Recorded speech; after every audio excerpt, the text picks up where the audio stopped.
motores nitrosos, turbos aspirados. A los pitones los tenemos arrodillados. ¿Qué es la que hay? Welcome to Tony West DIY. My name is Wes, and this video was due a long time ago. I think like 2 years ago, when I first started working in this car, and the main reason was to install AC.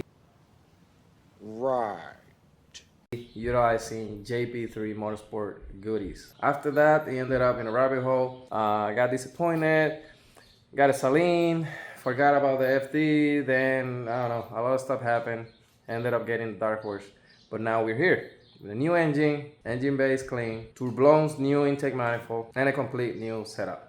Yeah, boy. On today's video, we're gonna be upgrading our AC system. I mean, the RX-7 didn't have AC, but we decided to go with the RX-8, new stuff, condenser, compressor. Like I try in all my videos, share all the information that I learned and show you the whole process. So if you feel like this video is helpful, the likes, comments, share, all that helps tremendously my channel. And if you want to follow up the build, you can subscribe to the channel and press the bell button, so every time that I upload the video, you will receive the notification. So no more talking, let's get started.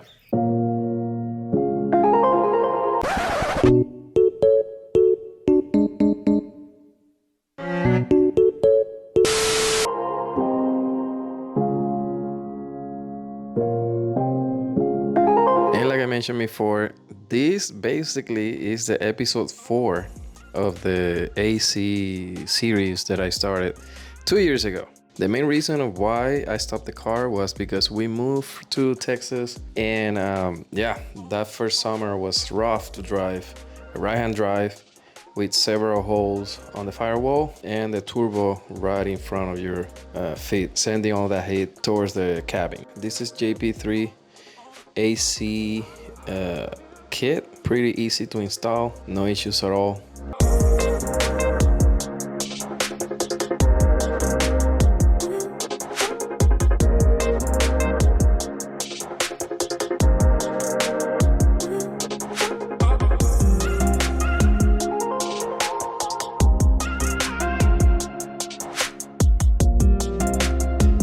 This is a new reservoir that I purchased from Atkins. I wanted to change all the reservoirs to make sure that all the engine bay look cleaner. These apparently was brand new, but the color was a little bit tan, wasn't white like the windshield and the coolant reservoirs. But I mean, it still looks cleaner than the one they had.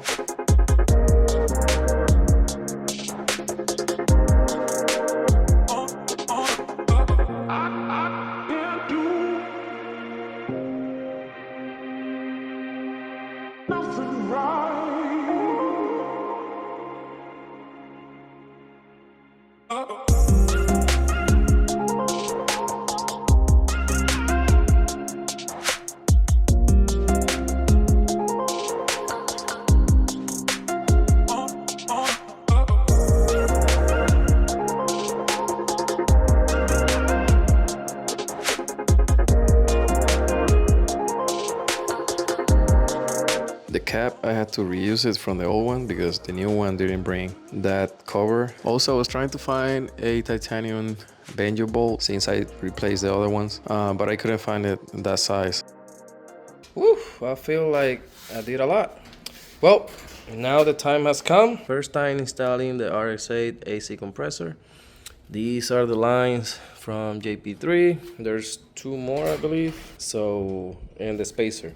So let me try to find the spacer, trying to figure out how it goes, and yeah, let's continue. This is a RX-8 compressor, and the main reason to go with the GReddy V mount was to get all the JP3 kit or components to change all the AC system to RX-8 to get it more efficient.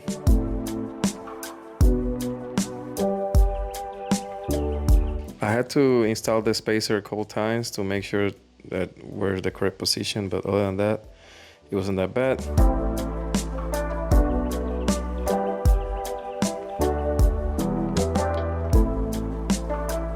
reason why I remove the oil, the fluid from the compressor, is to make sure that it had some and it had the correct measurement.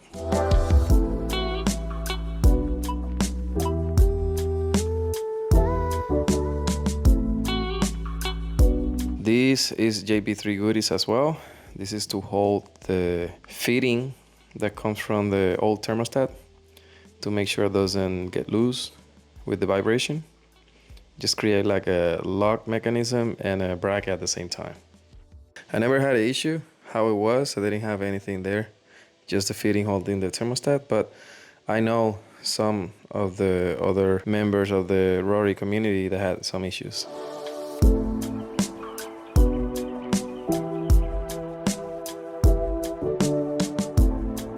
This is JP3 goodies as well.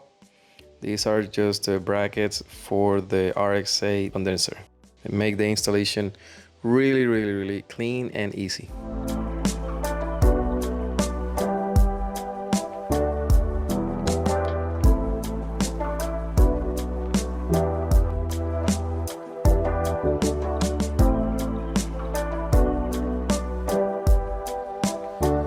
For the RX-8, the only thing that you have to modify is you have to cut those brackets.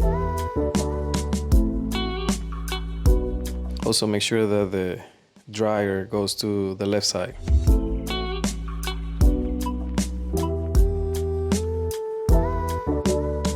I love JP3 Motorsport parts. I'm always in communication with them. I don't know if it's Jehan or Jason, but they are really approachable. So hopefully next time that I communicate with them on Instagram, I'll know which one of them it is that I'm talking to.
Let me stop right here because I feel like I just went full throttle and didn't grab the camera. So a couple things that I want to point out before we move on. I didn't have the crossbar that is here, so I had to go to Lowe's, grab a aluminum piece, cut it, make the holes, and yeah, to be able to mount the radiator here. I assume that was this bar, the one that goes there, and no, this is just to block the air and to make sure that it goes either through the condenser and radiator and or up to the intercooler.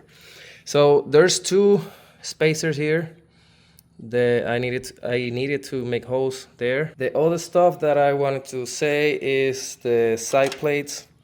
These are air ducts to make sure you install them. These, I don't know, I think I'm gonna play with it because it didn't want to, like, it was hitting this area here, but I don't feel like this, the way it is right. I know that I have the RX-8 condenser, which I'm assuming since the dryer is a little bit bulky, that's why it looks like that, but I don't know, that I'll deal with that later. Also, the power steering line. So it has 3 mounts. Let me see if I can get it. It has one there. You have to bend like a tab that is there to make it look right. And then there's 2 in the bottom over there. So, oh, and the OEM line, you have to flip it to the other side to be able to make it happen. Other than that, is going well. So right now, the instructions from the GReddy V-mount says to put the phone tape right there, but I have the RX-8 mounts for the RX-8 condenser. So what I'm gonna do is, now I have to put this plate here. I'm just gonna align it with the bolts, where the bolts are gonna go. And I'm just gonna, you see it has like a small gap there. What I'm gonna do is I'm gonna measure or make a line here and other here where I'm at. And then cut another piece of tape to fill out that gap and make sure that no air go through between them. And we are getting close to finish the car, get her running. After all the modification I made, engine bay is clean, painted. Now the car has AC. I mean, we're leaving Texas, so technically we don't need it now that we're going to Maryland, but at least the car have it.